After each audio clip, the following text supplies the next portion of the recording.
hello. This is Yayoi Komiyama of Brain to Belly, and welcome to the Spanglish World Networks on Zingo TV, channels 250 and 251. Please remember to download both the Zingo TV app on the respective app stores on iOS and Android devices. And while you download, please make sure to rate and comment. The app is free. Zingo TV is also available on Google Chromecast, Amazon Fire and Fire TV sticks, Roku and Roku Stick. Also, all smart TVs 2016 and forward. So, welcome. So, today I have a guest who is very dear to me, who is a good friend of mine. It's Captain Adam. So I've known him for several years now, and we've developed a friendship over the years. And he is also an amazing coach and an amazing instructor. And right now, he is a master trauma coach.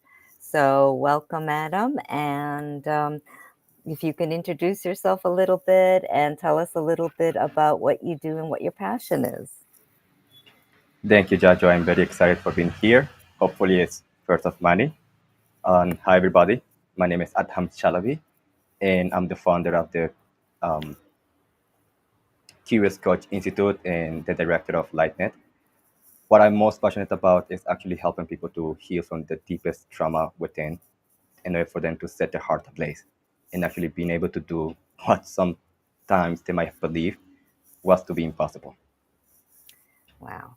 And may I ask you why you decided that you wanted to do this trauma coaching, and yeah, where did it come from?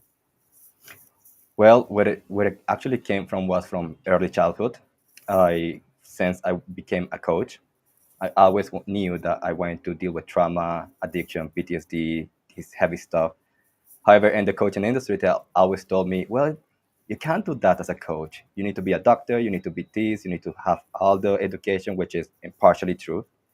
A lot of coaches out there take a 7-day certification for $7 and they call the same coaches. And it's like, well, you might want to get a bit more of education if you want to help your client with the deepest, most vulnerable wounds they are dealing Yes. with in their life. But like I say, it all started when I was little, struggling with my own tough time, my own anxiety, my own depression, and seeking a way out, seeking a way to heal, quote unquote, heal myself from all that. Yes. And that propelled me, motivated me to actually not listening to what people would tell me what I can or what I can't do, and find ways, holistic way I can introduce in my coaching to help clients from deep wounded trauma. Wow. So it sounds to me like you really, I loved what you said about, I decided to listen to myself instead of what others said. And I feel like in this day and age, people especially have a hard time listening to who they are. Mm. And so, how did you find, or how did you go about listening to yourself and finding that truth within you? Well, let me start with the end part, the truth Yes. within me. Mm-hmm. And that's something that I find is important for actually healing from trauma is Yes. speaking the truth. Yes. Now, when I say about the truth, I am not talking about a fact because the truth is not a fact. The truth is not an object, a thing that, hey, this, this is the truth. That's not what the truth is. No. The truth rather is a formulation, is a process. The truth is a formulation by which truth itself is formulated by, and not just any formulation, actually a proper formulation. Mm-hmm. So I guess how I started to listen to myself more is paying attention to what I say, to my words, and how it make me feel. Ah, Because let's be honest, who the hell knows the truth? Really, who? But we all know, everybody knows how what they say, what we say, how that makes us feel within. yes. We know Yes. that when we say something that isn't true, like I'm not enough or this or any limiting decision, any limiting belief, anything that disempower us, anything Mm-hmm. that we say to impress others. And God knows I've done that many times. Sometimes I keep doing that. Um, I know how it feels within my body. Yes. Yes, it starts with self-awareness. Yes. I Being, love. Go ahead. Go ahead. I'm sorry. Go ahead. yeah, being aware of yourself. Something that any good, proper trainer teaches to their coaching students is being aware of what's going on with their clients, being aware of their language, their body language, their patterns, their everything. But something that they don't really teach them a lot often is becoming self-aware.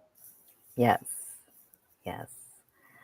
Right. When the coach is aware too, it kind of it leads by example so that the client can also become more aware. I That's just my belief, but I agree. yeah.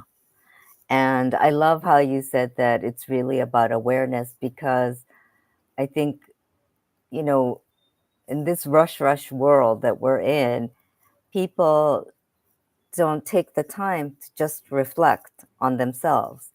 And it could be just 5 minutes, just to reflect on who you are or what you're thinking, because there's so much information going around all over us that we take that in and then we're not as we don't discern as much as we should, I think. Yeah. Um, and it's easy to just believe everything that comes in. Mm. Yeah, so I think the awareness piece is so important, and I think what you're also implying is that we need to control by with our thoughts, control what comes in and what goes out as well. Yes. So yes, I like a lot what what's his name, Jordan Peterson, renowned psychologist, and he says that in order to truly know what you believe in, and not just what you think you believe or what you want to believe, but to actually know what you truly believe, you gotta be aware, pay attention to your behavior, to your yes, actions. yes, And that's the self-awareness that leads you to see what you actually believe in, the belief system that leads you to have the life that you have right now. that's beautiful. Yes, I think it's so true that and there's that old saying, actions speak louder than words, right? Yes. And I think that's so true. And we don't, a lot of us forget that as well. And, but when you do take action, it makes a big difference in Yes. what we do. Um, so, from your experience, can you maybe share an example where um, taking that action or your actions made a big difference in how it shifted the way you thought? Or you can, Absolutely. or Yeah. client, doesn't matter. No, absolutely. Well, here's where the fun starts because it's not just any action. Sure, any action speaks louder than words. However, one of the actions or behavior that I always was caught on was in educating myself. Coming from a family of educators, teachers, dean of school, professors, I was like, education is a huge part and Yes, huge value of me. yes, However, never graduating from high school at a proper age, I had to drop out of high school and start working to provide for my family. That really was haunting me. So I always seek to educate myself more. Now, people will say, "Oh, but that was a good thing. That was a good action." The only problem was that that action, that constantly seeking courses, training, course after course, becoming a course junkie, in other words, was being fueled from the wound of not being good enough, yes, not knowing enough, not belonging in my family. That one of the deepest value that we all value.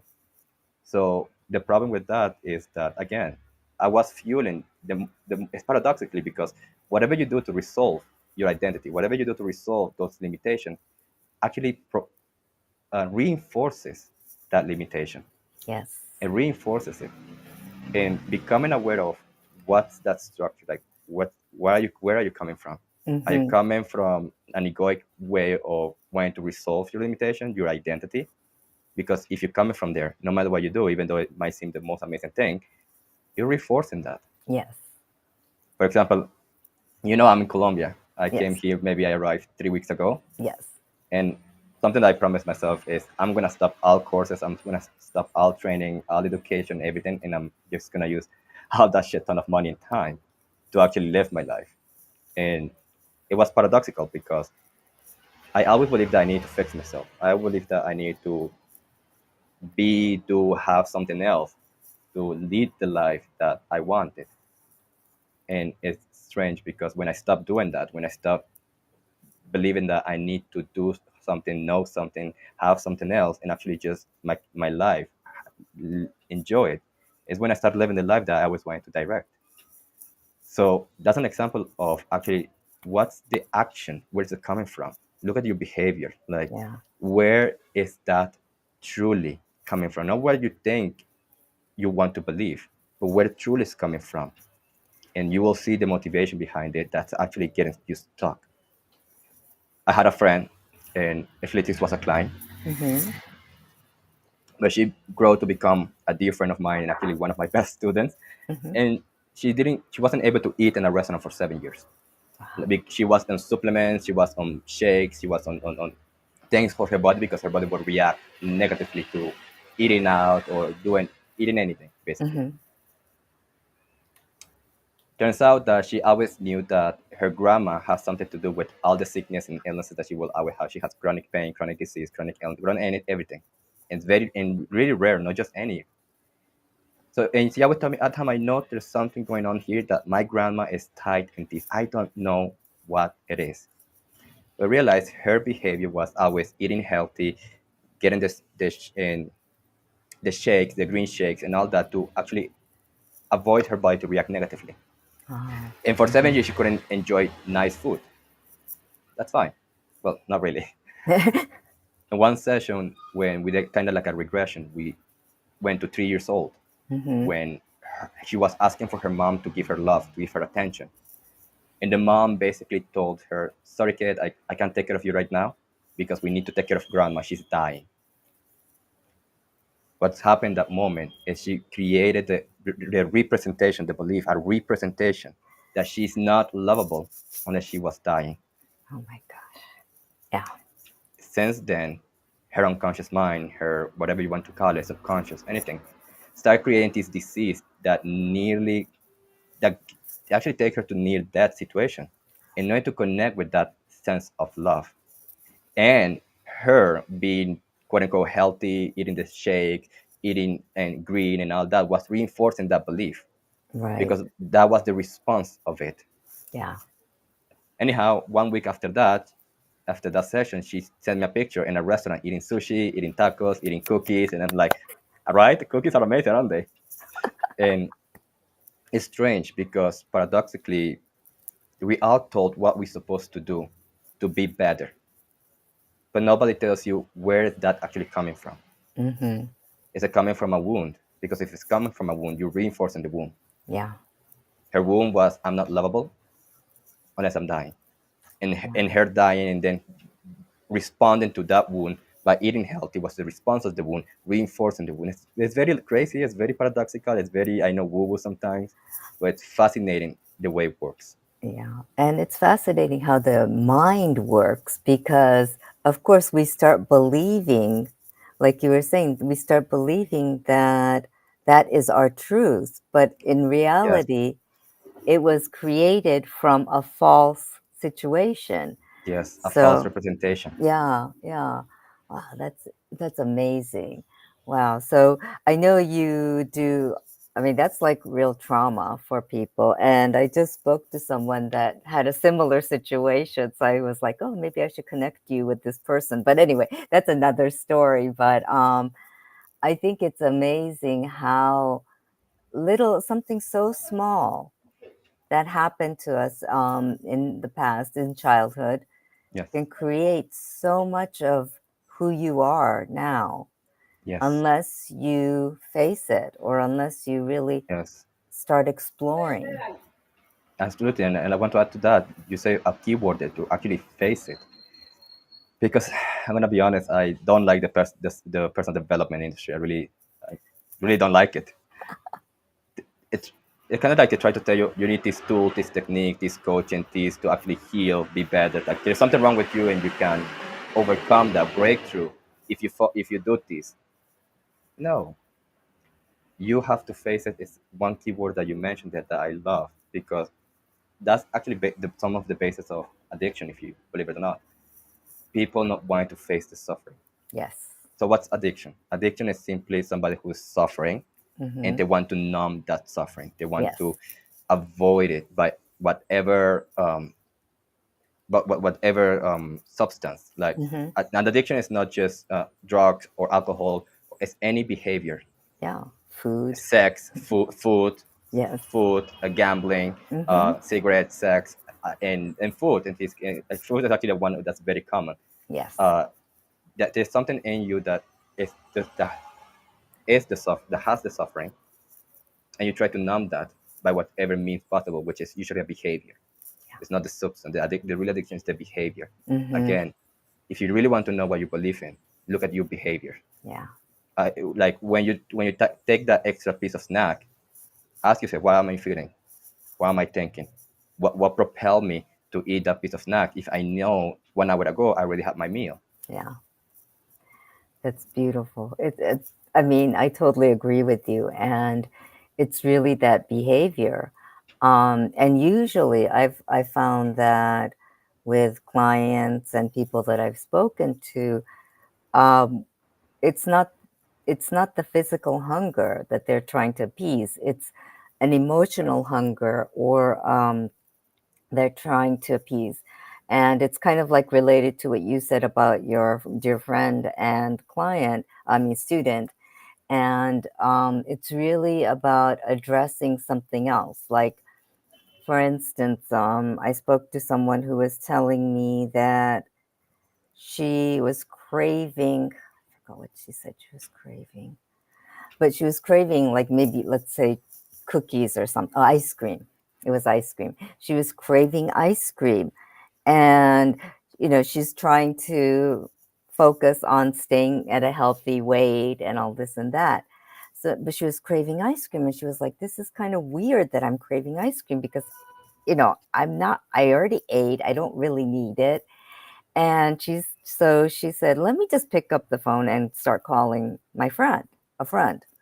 And she started talking to the friend, and she said, I'm calling you because I'm craving ice cream. And she was like, what? And then what it was, and the reason, and it kind of is true, because she was craving ice cream, but she called her friend because she was craving the Yes, emotional tie that was yes, created there. yes. So, I, yeah. I love that. It's because it's not the food; it's what it represents, what it gives you. So Yes. sometimes if I have my client that responds that resource to food as a coping mechanism, I like to ask them, what do you need that you're not getting that you get from the food? Yeah. So it's from going to the emotional, but something deeper from the emotional to what do you need Yeah. that you didn't get met, and Exactly. how else could you meet that instead of resourcing to the food? Is it by calling a friend, that the event? Is it by going to exercise? Like, how else could you meet those needs that you're craving Yeah. in that emotional response that it gives you? That's not Exactly. by the food. Exactly, exactly. And I know that, I mean, this is brain to belly. So I know that a lot of the people that are viewers here and a lot of my clients, they really deal with a lot of this on a daily basis. And it's something, like you said, it needs to be addressed at the root to be really effective. And I know that as a trauma coach, and I know that you just recently started somatic coaching, right? And can you tell us a little bit about that so that people, viewers here, can understand that a little bit? Because that helps to get to the root of the problem in a lot of cases. Yeah, I would love to hear a little bit more about that. Absolutely. So to start with, any kind of coaching, any kind of technique, any kind of approach helps you get to the root. So there is no one specific approach that helps you get to the root. But some of the approaches that I love, one of them being somatic coaching, is actually working with the intelligence of the body. Yes. Like the body is an entity. The body it has its own innate intelligence. Like why do you have 5 fingers? Like your body has a perfect blueprint of Yes. perfect health Yes. and perfect nourishment. Your body knows what food is good and not good for you for itself. Your body stores the energy, stores the Yes. electricity in it, stores the trauma, stores the positive and negative emotions in it. Yes.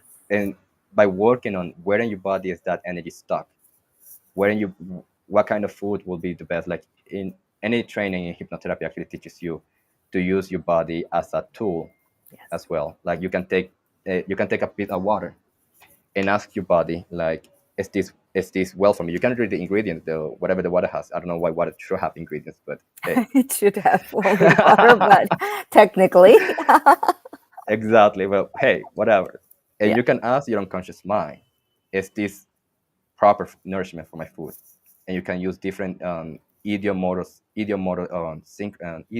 whatever it's called, to have responses from your unconscious mind through your body. Yes. Like if you're familiar with pendulum, if you're familiar with the fingers technique, like having your finger move, if it's a yes or if it's a no, Yes. but asking your body, or in other words, your intuition, they're not the same. Body intuition completely separate, but some people like to combine those two. Fine. Ask your intuition because your body has that innate blueprint, that perfect nourishment and health to it. Yes. Yes. I agree with you completely because there's that wisdom that the body holds. And I think that people have gotten so conditioned not just to, I don't know, Mm, take out the body part of it, right? Not to be so conscious of it and not, they just ignore it. They don't really listen to yes, what the body is saying because there's so much wisdom in the yes. body. Yeah, So, we, con- yeah. we truly are conditioned to listen to outside sources instead of inside.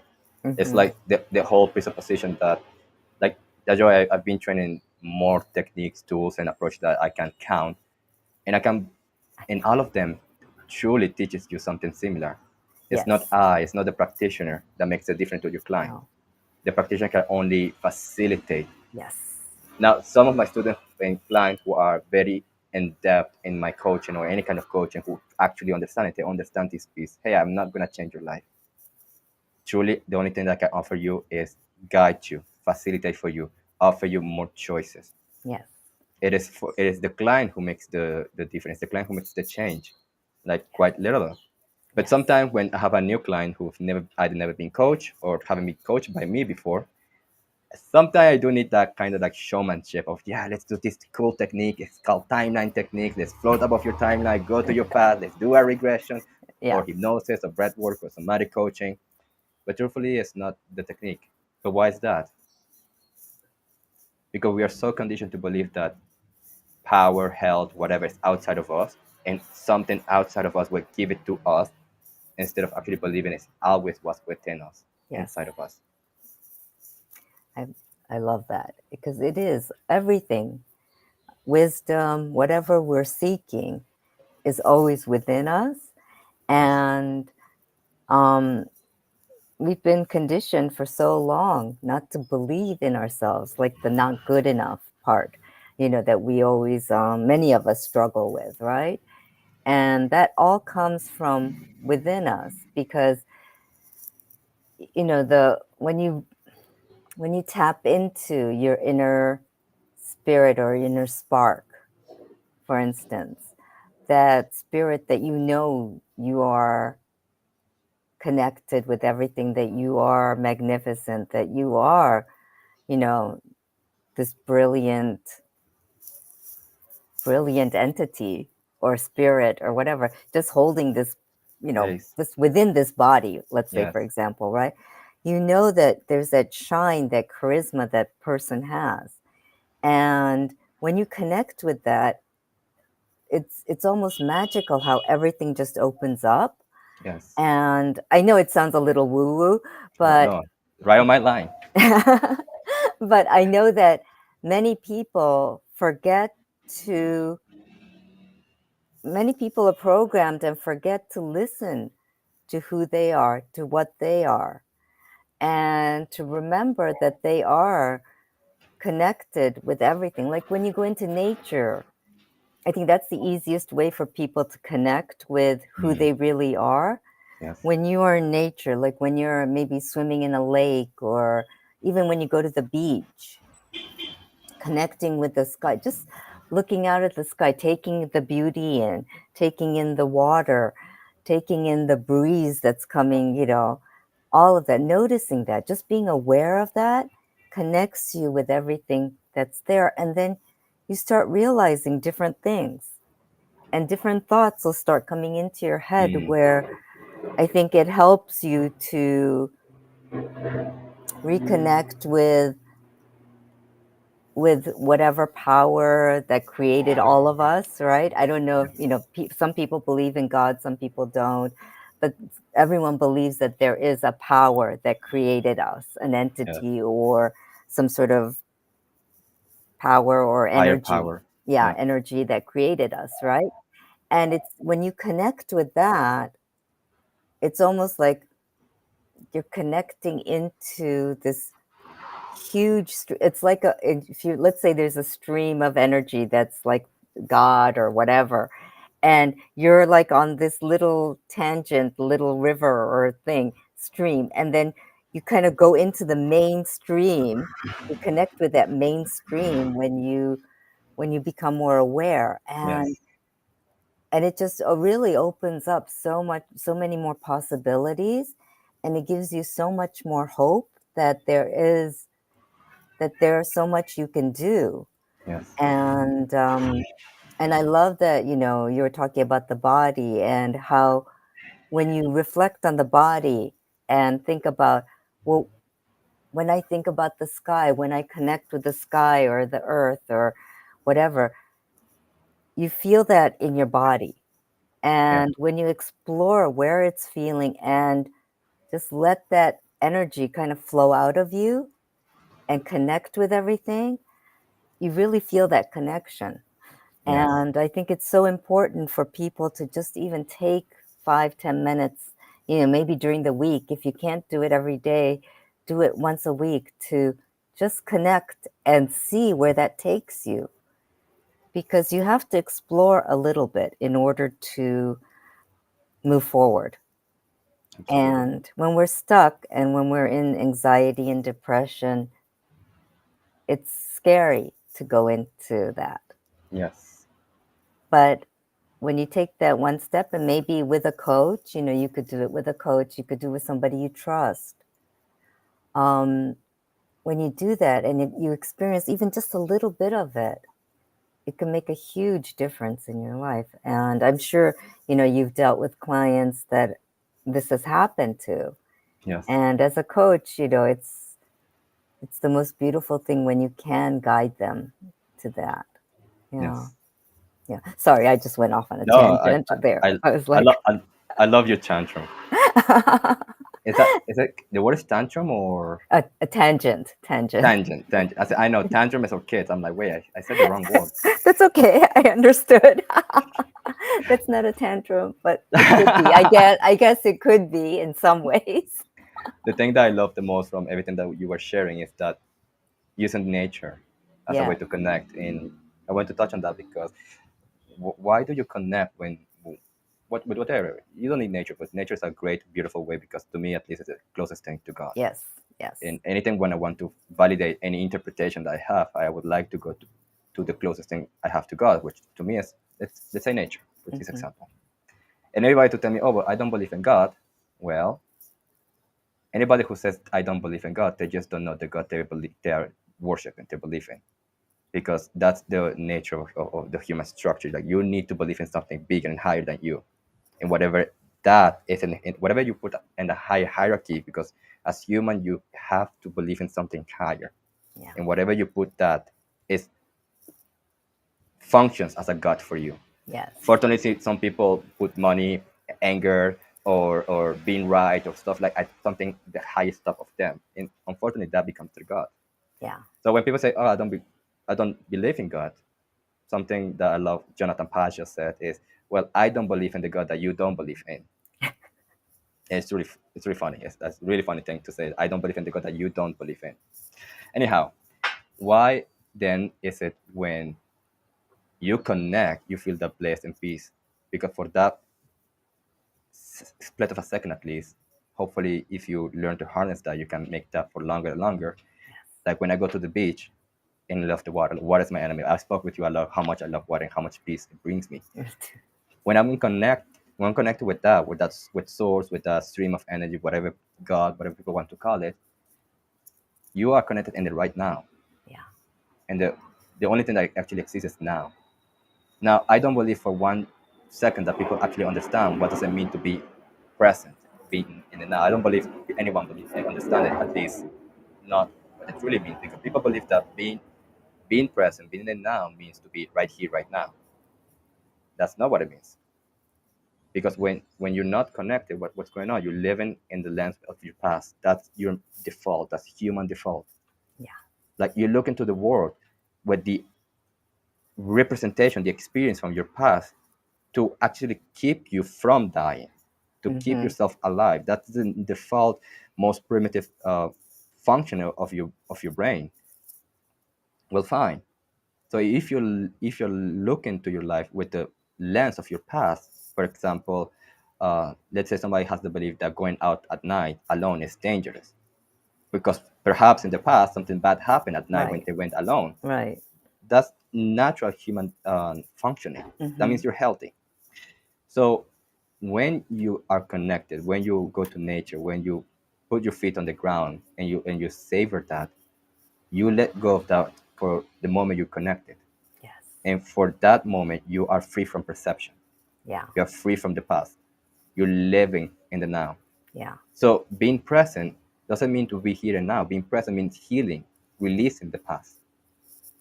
For example, sometimes I ask some of my students or clients or whenever it's appropriate, like, tell me a moment where you had a discussion, an argument with somebody.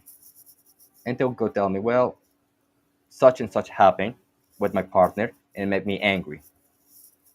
And I ask that person, okay, what really makes you angry? Because I know people that the same thing happened and they wouldn't react as being angry. What did you believe? What were you feeling? And say, well, I wasn't listened to. I wasn't feel I was heard. So there was a wound of being unheard from back in their past that they carry the wound of not being heard. That anytime the partner says something that didn't match what she wanted to hear, she will feel unheard and react, responds to that with anger, whatever. Yes. So in that moment, she literally was living in her past. For that moment, she went to being a 4, 5, 6 year old Yes. in that interaction. She wasn't the adult, mature person that she believed she was. She actually regressed unconsciously to being in her past. Yes. She wasn't present. Yes. And I. when you're able to do what you said at least once a week, once every day, just connect for 5 minutes. What are you doing when you're connecting with source, with energy, with anything that you believe in? You're releasing everything else, Yeah. the past, the hurts, the wounds, and you are with everything that ever was and everything that will ever be. Mm-hmm. Source, God, whatever it is that you want to label it as. Yes. Thank you. That's so beautiful. May I ask you on a personal level, do you do any meditation or what do you do to keep this up for yourself? Because I know that you've gone, you've done your own healing. And like we love to say, physician heal thyself, right? Yes. So what have you done and what are some of your daily routine rituals that you do to kind of help you to be present and connect? Beautiful. So the first thing that I like to do is kind of like a self-coaching way of meditating. So Mm-hmm. it's a combination of those two, meditation and self-coaching. Which what I like to do is, if anybody hearing here is familiar with IFS, internal family system, I believe it's a great approach because it's that modality teaches that you have different parts of you. Yes. That you have yourself, which is capital S self, your self energy, and you have then parts of you within you that have their own thoughts, their own emotions, their own behavior, their own patterns. Yes. So part of the meditation that I like to do every morning is actually I close my eyes and I just get in trance. meditation and hypnosis are very similar. Yes. And then I ask myself, who's here? What's present? And becoming aware of what I'm feeling and what I'm thinking. Like if I woke up today and I was stressed because I'm like, I haven't been interviewed so long, what I'm going to talk about, what I'm going to be asked, and it's like all those thoughts and emotions was racing this morning. Beautiful. Before the call, I just closed my eyes and I asked, who's here? And there were these parts that were anxious, that were afraid, that were a bit of nauseated of being here. But that's just an experience I'm having. It's not my whole self. It's not self is pure love. Self Yes. is courageous. Yes. Self is it's not, it doesn't get hurt. Self doesn't get hurt. Self doesn't get wounded.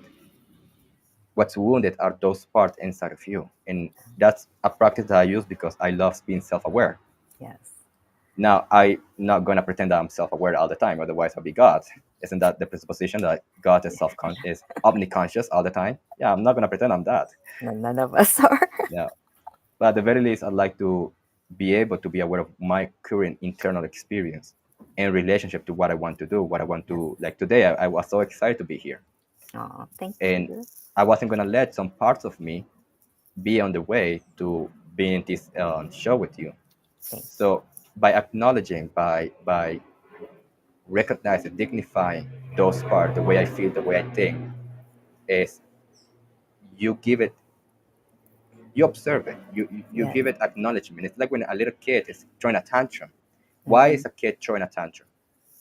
Because children, especially prelingual children, Yes. don't have the language to communicate how they're feeling. So Yes. what do? They act it out. Mm-hmm. They act out. The same thing with the parts internally. Your parts are stuck in time, quote unquote. They believe you're still at 2 years old, at 3 years old, at 4 years old. Yes. That believe that if you are in public and speaking in public, something bad's going to happen. So, so what does happen when you acknowledge the kid? Hey, everything's going to be fine. I'm here. I will protect you. I will love you. Yeah. Everything will be fine. If you do the same thing with yourself, you will have the same result, the same effect of that soothing, calm energy that your parts trust you to lead them. Yes. That's honestly the ultimate purpose of any well-formed coaching is Yes. self-leadership. Yes. I want my clients to fire me as soon as possible. Like I don't want my clients to be dependent on me all the time. But for them to be self leadership, to have that self leadership, to lead their system, to Yes. lead their thoughts, their emotions, their behavior, their snack grabbing, their resolving their unmet needs, resolving their emotion with the behavior of overeating or smoking or whatever, for them to become aware of that, what's going on in there? What are my thoughts? What am I feeling? Yeah. Because if I know the behavior is going for a snack, what am I feeling? What am I Yeah. thinking? And Mm-hmm. who inside of me holds that pattern? Yes. Because Yes. I can guarantee you it's not yourself. It's not your capital S self. No. No. No. It's not that part. I Yes. can guarantee you that. That's beautiful. Yes, I know from my own experiences, I've well, everyone knows that I've released like 30 something pounds and I've kept it off for more than 20 years, right? And possibly longer. But, sometimes even with all this training that I've had and this lifestyle that I've created, sometimes if something triggers me, Mm. if somebody really makes me angry and then I get all feisty and then I'm like, screw this, I'm gonna eat, I'm gonna go eat chocolate, and if I can't get like the really good chocolate, then I'm like, I don't care, I'm gonna eat this crappy chocolate, right? Yeah. No, and that's the kid in me. That's the kid that was hurt when I was Yes. a little kid. I was hurt by taunted or I don't know, teased and things like that. And that's the kid in me that's saying, screw this. I'm going to eat this because I don't care what anyone thinks. That's a tantrum. And that's like going back to who I was. So I always say I slipped back into my old, to the kid that I was or to my Yes. old self And recognizing that, Yes. when you recognize that, it makes a huge difference because you're like, oh, I just slipped back then into that. And I'm like, oh, well, I don't need that then, because that's not me now. Like Yes. me now doesn't need that. I know what I need. So it's really like that whole, like you were saying, taking off those filters that go to the back, Yes. to the past, and seeing, connecting, and going into that stream of who you are now. Yes. Hmm. And I would encourage anybody listening to you right now to actually go at a level deeper. To once you acknowledge those parts, that little kid, for example, the stuck little kid, to actually converse to it, have a conversation. Like there is something massive about conversing, because if you truly want to acknowledge and dignify those parts, you want to hear them out. Yes, You can ask him, "What is it that you're protecting me from?" Because they're all protecting you from something. yes, And ask them, "What do you need to tell me that you didn't get the chance to tell me, or that you need to tell me again?" yes, And have that part. It's a powerful meditative process. Have that part respond to you, and you, in return, tell the part the things that you need to tell, that you couldn't tell it, or you need to say again. yes, But there is that power of speaking. Like everybody has the responsibility of speaking. Everybody like has that responsibility. People say think before you speak. I think that's disempowering. As I speak, then you think about how that make you feel and how that make others feel. That doesn't take away the responsibility of of, of the consequence of what you said. But there's something healing in the process of healing. Why? Because language, speaking, is up for the unconscious mind. right. Emotion is the unconscious mind.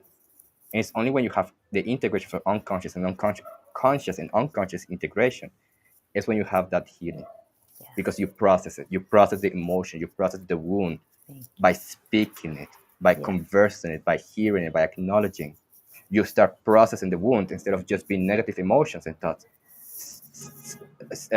Away in the darkest side of your unconscious, you start processing it by talking, by thank putting you. language around it. Yeah. And I love what you're saying because I just recently talk about taking another class, right? But I did, and only because this really resonated with me. Yes, And it's called the Freedom Point, and it's yes, basically exactly what you're talking about. Is that in the Freedom Point, what we do is I just got certified in it, but what we do is we talk to that part of you that is like that kid that was me, right? I would talk to it and say, where is it in my body? And yes, I would talk to it and say, what do you need to tell me? Are you still lingering around because you feel like you still need to finish something?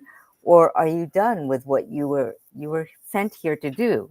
yes, And it's really to converse with it, to get to know, because there are different parts of us, you know, still in here yes, sometimes. And sometimes we still haven't completely healed from something yeah. And that's the because, nature of it. yeah, It's the psyche, the human mind. I didn't mean to interrupt you, but the human no, mind no, is that's fine. multiple by nature. Yes, People see, especially in NLP, teach a lot of NLP that parts are created out of trauma or wounds. I couldn't disagree with that more. Like the natural beings, entities, or energies within every human being, yes, every single thoughts, and they don't they adopt an unresourceful behavior pattern thought due to wound, absolutely, but they're yes, not created out of trauma or wound. They just adopt like a unresourceful yes, pattern out yes, of wound. yes, yes. Because the intent was always to protect. There's always a positive intent behind it. Yes, Yes, and to love. And it was out of love that these things evolved, right? It was out of love that I resorted as a kid to going to food because yes, because I was lonely or I was hurt or whatever, right? yes, So it was that, but that part of me no longer, I don't need that anymore, or I yes, don't, that part of me has healed. yes. And sometimes, you know, it's also human nature to slip back into old patterns sometimes. Oh yes, And just as long as you're aware of it, I think that's where, when you become aware of it, it's easier to spot it. And then Yes, you say, oh, wait, and do that's something an old, about it. yeah, and that's Or an old pattern. I don't need it. And then you yes, can just move on. yes. It's funny because you said that out of love, you every part, every behavior has a positive intention. Of course. And it's funny to say love because I the same happened with me. Like out of love, I was self harming by myself when I was a teenager, Yeah, and that was because of a wound that happened. Like that was trauma is. Trauma is a wound. Trauma is not yes. a bad event. Oh, my mom told me this. I'm traumatized by that. That's not trauma. A lot of people use trauma as a buzzword right now. That's not trauma. Trauma is the wound that happened within you for a bad event. And when I said that out of love, I was self harming myself, is because when I was, I don't know, 6, 8 years old, and this is not for me or what a horrible mom I had or anything. No, my mom's my best friend. I've healed so much with my mom. Like, she's the first person I ever talked to about, like, Mom, I'm going to be interviewing in this show with Judge, right? Like, she's my best friend. So by no means this is for me or what a horrible mom. But growing up, we both had our quarrels together in our process in life. And when I was 6 years old, I don't know, something happened in the house. Some of my siblings did something wrong. I don't even remember what was it. And my mom went rampage. My mom was start breaking everything down. Who did this? Who did that? Tell me who did it, and I will stop hating you guys. And she was hating us pretty bad. And I knew it wasn't me. By God, I was so relieved because finally something happened. And I didn't want the one. I wasn't the one who broke it. And I was waiting for my siblings who were older than me to step in to end this. But I saw the face of fear in their face. And I said, I can't have it. And I blame myself. Mom, it was me. And I really believed her that she was going to stop. But in that moment, she took me to the room, undressed me, and from my torso down, she started beating the hell out of me that my legs were starting to bleed. In that moment, I saw the face of regret in my mom's face, that she realized what she just did. And she told me, why, Adham? Why did I do that? And I said, Mom, it wasn't me. I just wanted this to end. And then I saw more regret in her face and sadness. And she said, sorry.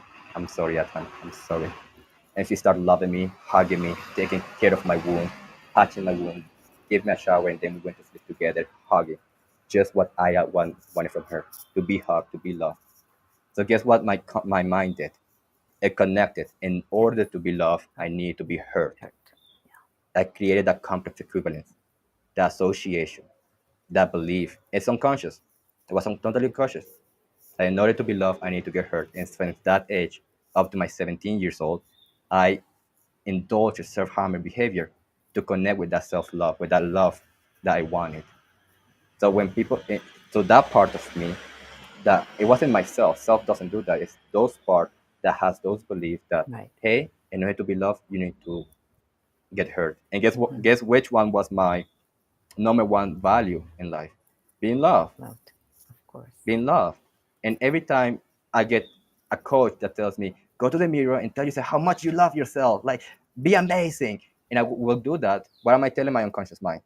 I need to get hurt. I need to get hurt. I need to get hurt. Every time I tell you, I love myself, those affirmations without knowing how my brain is operating, I was telling myself, I need to get hurt. I need to get hurt. Reinforcing that.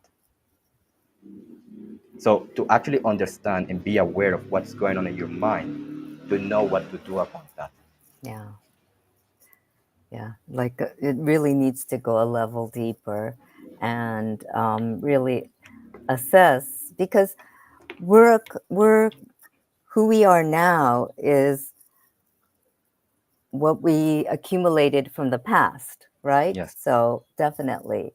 And, I think, we are what do you call, a, the, the creation of our past, yes, and overcoming certain adversities that we have, and not, and just acknowledging it makes a huge difference in our process and how we can move forward. yes. So yes, I know we're almost at the hour, so we'll have to close up soon. So, Adam, could you tell us a little bit about how people can get in touch with you if they want to work with you, or how they can, if you have a newsletter or a podcast, I don't know what you have, so that they can get in touch with you and learn more about what you do and the processes you have?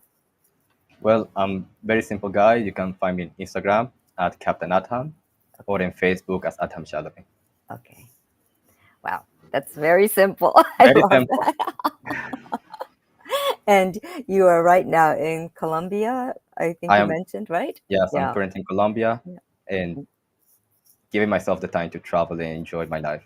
Yes, and I love that about you. Yes, I love that because I know that Adam had worked so hard in the last couple of years to get his business going and also to work on himself. So, yeah, I love that you're doing things for yourself and going on a new adventure.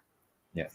Yes. Thank you. So, thank you for that. And, I just want to say that thank you for being here, and I really appreciate the conversation we had, Adam. Thank you.